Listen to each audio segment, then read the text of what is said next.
National Oceanic and Atmospheric Administration publicly backed President Trump over its own scientists. A top NOAA official warned its staff against contradicting the president.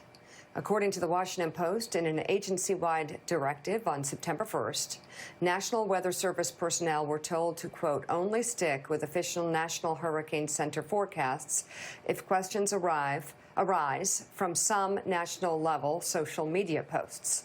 According to a copy of the email obtained by the paper, according to the email, the staff was also told not to provide any opinion.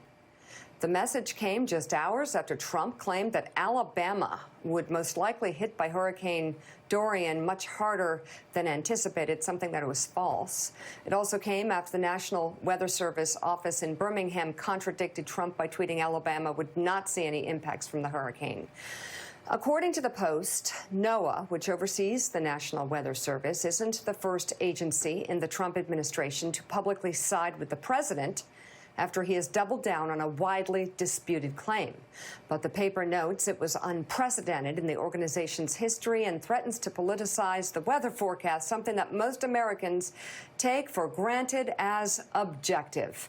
A National Weather Service spokesperson said NWS leadership sent this guidance to field staff so they and the entire agency could maintain operational focus on Dorian and other severe weather hazards without distraction.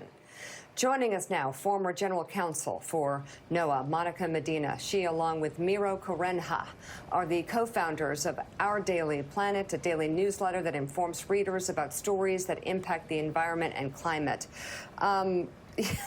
So, Mika, I guess I'll start with you, given your former affiliation with NOAA. How is this possible, and how does NOAA have any credibility when something like this happens?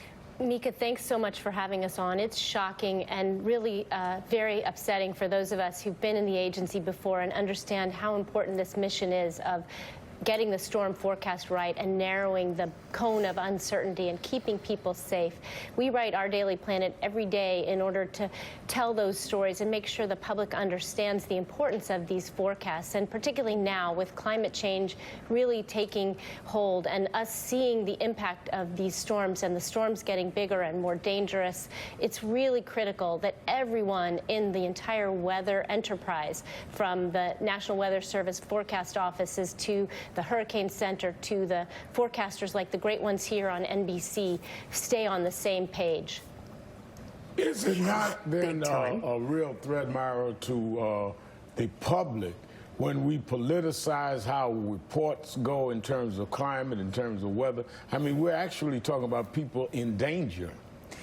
That's right. And, you know, that is really the importance of our upcoming climate forum on MSNBC on September 19th and 20th, because we want to ensure that the candidates running to challenge President Trump for the White House want to take these issues seriously. They want to ensure that our agencies take these issues seriously so that Americans can get the forecasts that they need so lives aren't put in jeopardy unnecessarily, because this is complicated and climate change is making forecasting of these hurricanes more complicated.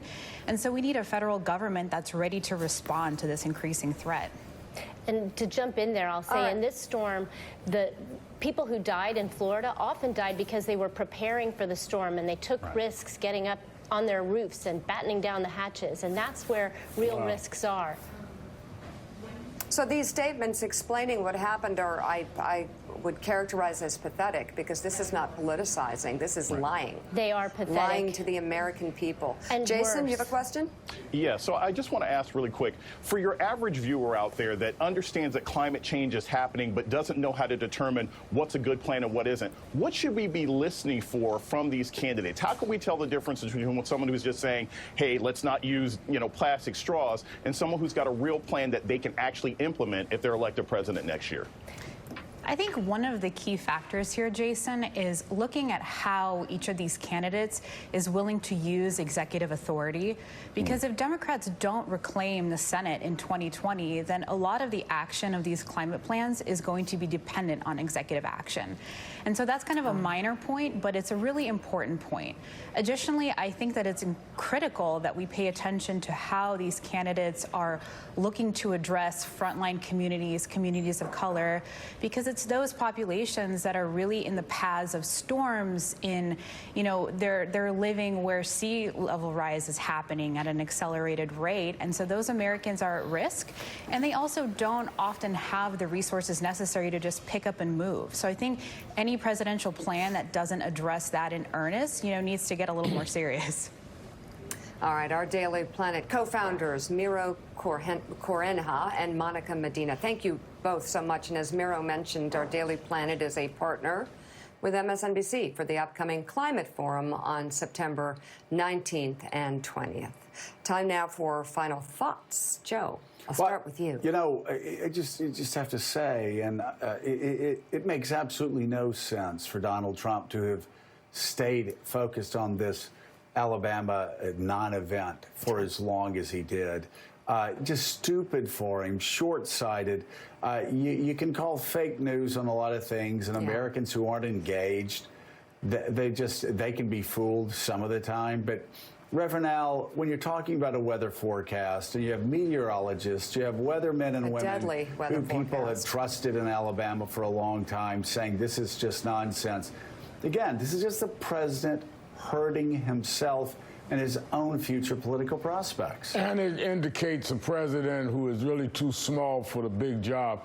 He's like a kid that got a 62 on his report card, and he takes a Sharpie and turns the 6 into an 8 to bring the report card home to mother. It's a 62, Mr. President. It's not an 82, despite your Sharpie. I always found the 6s were the easiest to turn into 8s. But anyway, Jason, final thought. 10 seconds. Everybody, we should be paying attention to the beginning of climate crises, what's happening in the Bahamas right now. We have to have candidates who look at climate change seriously. This is going to start happening in the United States, and it's a #1 issue we should be focusing on for the next year and a half. And that does it for us this morning.